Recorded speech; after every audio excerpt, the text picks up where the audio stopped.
What's up everybody, Silver here with another Halo Wars 2 achievement guide. This time we are doing part 2 of Awakening the Nightmare DLC for the Halo Wars 2 campaign. This is the second and supposedly final, I would imagine, DLC campaign for Halo Wars 2, but you never know.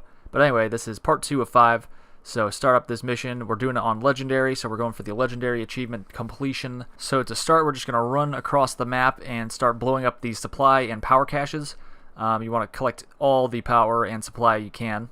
Power and supplies, and there's going to be a bunch of infection forms from the flood that fly at you, so these guys are pretty easy to kill off, especially with Pavium's grenade launcher. It's pretty devastating to the cluster of them.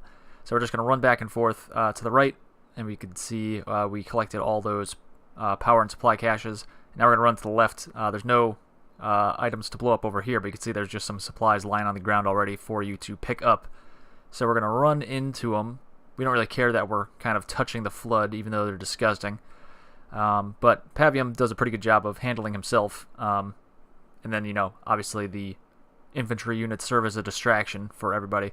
So I threw him in the garrison here. He's starting to take some damage, but that's okay. He's got a nice shield for himself to defend himself with. But I do have 7 skulls on. Actually, I have 8 skulls on. So when you do get to this part, you want to start blowing up your base. You can see I just blew up that mini base there. That is because I have the after-party skull on, which means that when a base of mine blows up, I will get a tank and an infantry unit. So we'll get a group of grunts and a brute, and we'll also get a wraith along with that. So every time you blow up a base, you will get that wraith. I'm mostly interested in the wraiths because they're very good vehicle units. So collect all those wraiths, and obviously you want to collect all of the supplies and power here. There's a bunch of things you blow up to get those supplies and power. I probably should have paid more attention to my mini base just to maximize the or minimize the amount of time it takes to max out my infantry, or not infantry, just my army in general. I want to get up to that 80 mark as fast as possible, because then I could start building a reactor or something and get power or supply or something instead of just waltzing around here. Because I could always blow up these things behind me as I'm holding out the line here. But we're going to do it again. Build the turrets. Make sure you build turrets. They're not super important because we have all these tanks now. But why not? Throw up some turrets. So the Goliaths are not going to help you out when you fight. They're actually just blowing up the wreckage behind you so you can move on to the next section. So you want to make sure you protect those guys at all costs. Otherwise the mission will end and you'll have to start over. So just basically move half your units to one side and half your units to the other side, and they'll do a pretty good job of destroying everybody without any direction from you. So you can just kind of leave them there to their own devices, and they'll do a pretty good job. These wraiths are going nowhere. They're not going to get overwhelmed by these first few enemies that are in this section. And obviously it gets progressively harder throughout the level, but we're going to make it. Don't worry. We're going to walk through everything, including these 7 other skulls I didn't talk about yet. The 7 additional skulls on top of the after-party skull that I have on are Pain Train, Bountiful Harvest, Emperor, Total Annihilation, Firestarter, Things That Go Boom, and Sugar Cookies. So throw those on. Those are 7 skulls that you should always throw on when you're trying to beat something on Legendary. They make the game a lot easier, and just overall easier, faster, better. We can rebuild them. So I threw what did I throw down there? A garage or a vehicle bay, whatever it's called. And I also threw down a war council, which is the equivalent of a field armory in the Banished world. So I'm going to just research stuff. I'm not going to build anything. So I'm going to take this time to research a higher tech level for my vehicles, and also a higher, the turret upgrades basically for the War Council.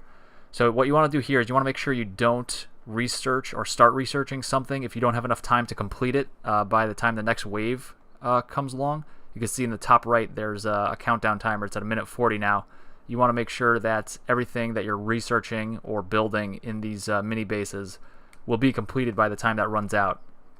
The reason for that is because this section will be overrun, and anything you do here or we're doing here will be kind of canceled out, so you'll just waste your resources. So you don't want to do that because you're wasting time and resources.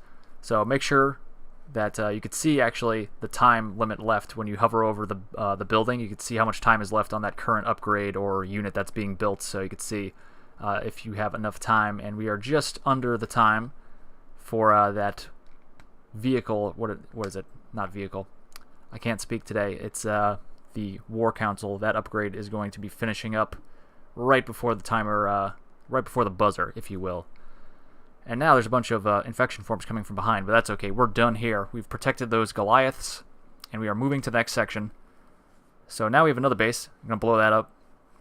And I'm going to start blowing up all the supply caches, especially the ones down below, because those we're going to start having issues reaching, because that's where the enemies come from. So I'm going to have my units blow that up. It's annoying they don't blow all three up. You got to direct them to hit all three. But collect those. I decided to throw down a vehicle bay along with two power supply things, whatever it is that gets power.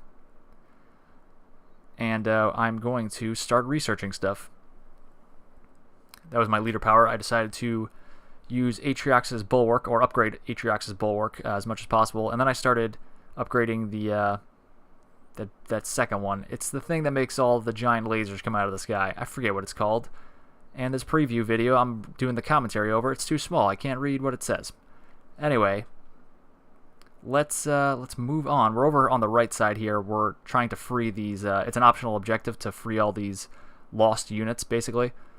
So they have a locust and some other things over there. So you can see my population is over the limit of 80 right now, which I'm okay with. That's fine with me. So we are running over here. My Goliaths are taking damage. That's not cool. And I did not start building these turrets in time. I should have probably prioritized that before I headed down to the locust. But you do want to go over to the locust quickly, because soon you will be attacked, and you won't be able to spend your time over there anymore. But anyway, you want to bring some units to the middle over here, because sometimes, just like we saw, they come out of the ground, which seems unfair to me. But I guess that's kind of like in Halo 5 too, where the Prometheans just kind of spawn out of nowhere. That's not cool either. How am I supposed to defend against that?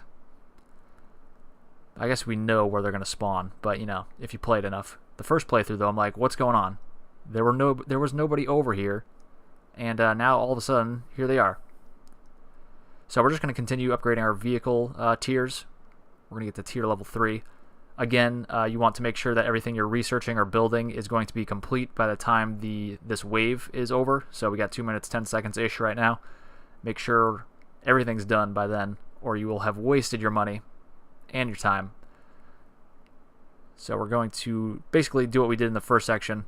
Split up your units between this ramp on the left and the ramp on the right.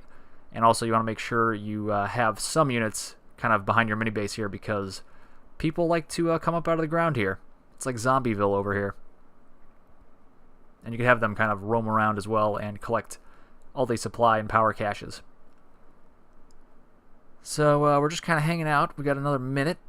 Obviously you can see the time is ticking away pretty quickly. That's because I have this video sped up to 2 times speed. So yeah, that's why that's happening. So I'm preparing to blow up my mini base here, because I have fallen below the limit for the population. So I want to get another Wraith and another infantry in it right before this ends. So with about 20 seconds left, I blew that up. I am now a bigger army once again. So I'm going to move everybody back here. At this point, hopefully I don't get killed. I think I fall below the population limit again. Yeah, I get killed. Or one of my units gets killed right before the buzzer there, but that's okay. We are moving forward. So we're going to go over here. This part's fairly easy to start. There's only a handful of units that are attacking this big banished base. And we are going to kill those guys, and then we're going to start building this base ourselves. We can't control it right now, but once we clear out the area, we will be able to control it. And that time is now. Look at this. Building some buildings. And we're going to upgrade our supply pads, our harvesters. I keep calling them supply pads. That's what they're called for the UNSC side, but the thing that gets you supplies, and also the thing that gets you power. We want both of those things. So just make sure you upgrade them to their heavy versions, so you get more power and more supplies over time. And we're going to build turrets, and you want to build a shield generator as well. So that will help you out. Now we're going over here to grab some more units. This is another one of the lost sets of units that you could rescue as an optional objective. But also it's just beneficial in general because you get more units. But we're going to go over there. We're going to capture that power node while we're over there. So you can see I'm capping it right now. And we could upgrade things over here. I built another war council and another foundry. That's what it's called. It's not a garage or vehicle bay. That would be silly. It's called a foundry. Come on, get with it, Silver. You're making videos as if you're like an authority on this subject and you don't even know the terminology. Piece of crap. Anyway, moving on. You want to make sure you find these 3 blisterback squads. You can see the icons. One's behind my base right now. That icon indicates a position of 3 blisterbacks all in a cluster. And you want to make sure you find those guys because they will not help you if you don't go up to them and kind of poke them and be like, hey, over here, guy, get ready. There's about to be an incoming flood wave. Now we have a 12-minute flood wave, which is not cool. But we're going to collect these supplies again whenever you see them. Just grab those if you have a chance. And you can see my shield generator has just come into existence. Very nice. A nice purpley pink dome of light over my base. So there's the last cluster of blisterbacks you can see right there. I just built a turret. There's a turret slot next to each of them, so you could build a base, or a turret rather there. That'd be nice if you could build a base, but alas, you cannot. Just a turret, so make sure you build those. And the first part of this is fairly easy. They're just going to come from a small area, and we got a ton of wraiths. Make sure you upgrade the tier levels of the wraiths to their highest tier, which we should have already done by now. And also, we want to research the upgrade to the wraiths themselves. So you can't do that. You can't research the wraith upgrade, the specific wraith upgrade in the mini bases before we get to this point. But now that we're on a big base here, we could do that, and we have done that. So make sure you don't discount that, because that will help you out here. We are pretty much use a bulwark. Why not? We are pretty much maxed out on our vehicle upgrades at this point. And the War Council is almost done upgrading stuff as well. Now they're coming from behind. Make sure you build these turrets and these shield walls, whatever they're called, before you have this wave come at you, because it's tough for them to be built when they're being attacked. Make sure they're already built here.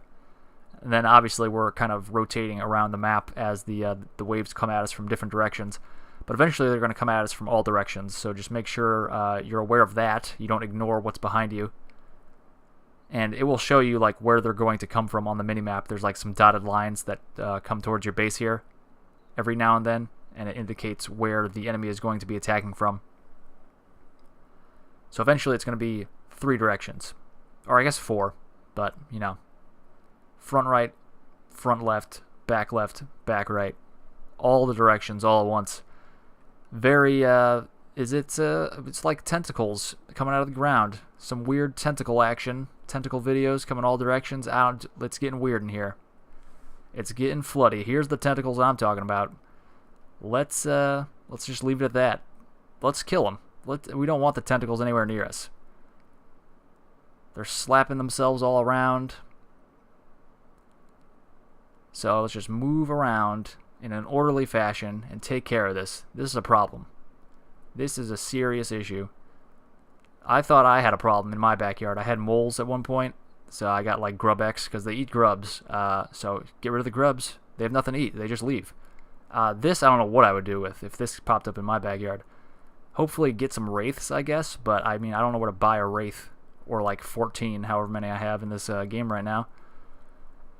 But anyway, I digress. We're pretty much just rotating around and killing all the units. There's not much strat I have going on here, other than just overpowering the enemy with the number of wraiths that I have. One thing you do want to take note of and make sure you monitor is Pavium's health. If Pavium dies, then the game is over. Then you lose. So you'll be kicked back to your last checkpoint and you'll have to resume from there. But let's just avoid that altogether. Let us protect Pavium. So make sure you every now and then you kind of check in on him. It's kind of tough to see where he is because there's so many wraiths, so much visual noise. You kind of gotta. I like to use I select all units and then I cycle to him and then I like move him to one area and then I could kind of pick him out where he is. He's right here right now. We could see him to the upper left of my wraiths. These 5 wraiths. But we are going to, one thing I should have done was upgrade my stasis, my leader power for stasis, because if he was becoming weak, I could put him in stasis and he would be unable to be affected by any of the enemy units. So that would give him a chance to heal. But I did not do that. I could see he's taking some damage to his shield at least, so I am kind of putting him off to the side and surrounding him with wraiths. And I guess I already did that. Did I already do that? Am I about to do that? I know I did that at one point. I may have just done that. But we are going to, it might be right now that I'm going to notice he's taking damage. But we have 2.5 minutes left to hold out. And we are starting to take damage on the base, a significant amount. So I used this. That's not really overly helpful, or at least that instance that I used it. So I do recommend using, maybe upgrading the stasis. I don't have any stasis at all. So this was like an afterthought. I'm like, wow, he didn't almost die, but he was in danger. So maybe I should have used some stasis. So maybe that's something you want to do. That's we got that turret back up. All right. We got more tentacles, of course. And we're going to win the battle, probably, from what I could tell. We got a minute left. We don't really need to worry about our base anymore too much. Keep it up as much as you can, but it's not that important at this point. It serves as a distraction, if anything, at this point, because we have 30 seconds left, and we're going to escape in the bottom right section of this map. So we're going to clear the way. Oh, that's the point. You can see Pavium was taking damage, so I put him off to the left and surrounded him with wraiths to distract and defend him. So now we're good. His shield went back up, but now for some reason I'm like selecting all units and telling them to come over here, and the only unit that's staying behind is Pavium, so that's scaring me right now. I'm like, get over here. Basically, I made my wraiths abandon him entirely. In error. The Halo Wars 2 controls can be wonky at times, such as that instance. But now the gate is open. We must retreat. So we're going to go over here. There's a big old tentacle. We thought we had issues with the tentacles over there, but look at that thing. God damn. Yeah, we got some tiny ones over here too. But we're just going to go right by them. No need to stop and fight them or anything. You could, if you needed, like for whatever reason, if you wanted a higher score or something, you could probably get a huge score by just staying there and fighting the endless waves of infection forms coming over. But we're not going to do that. We're going to just go to the end. And there we are. There's the end. We got a little in-game cutscene here, and that is all, guys. Thank you very much for watching. Click like and subscribe. Leave a comment. Follow me on Twitter at HaloCompletion and on Twitch and Mixer at SilverScorpion4, and check out my podcast called HaloConversationalist, and I'll see you guys later for more Halo achievements.